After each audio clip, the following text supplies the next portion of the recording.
G'day, I'm Martin Laverty, coming to you from the front door of Calvary John James in this third week of the federal election campaign.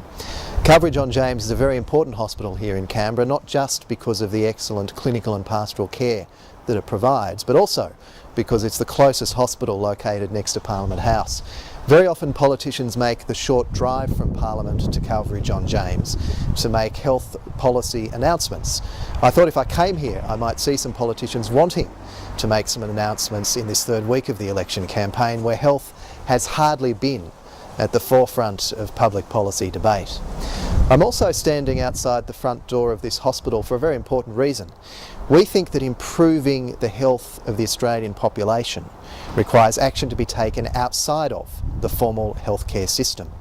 In March of this year, a bipartisan Senate inquiry with support of the Liberal Party, the Greens and the Australian Labor Party recommended that Australia should implement the World Health Organisation Social Determinants Action Plan published in 2008.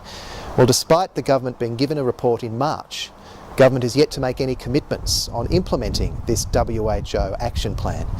We think that action on social determinants can over time save expenditure in the healthcare system, reduce the burden of disease and particularly improve the health of those living in socioeconomic disadvantage in Australia.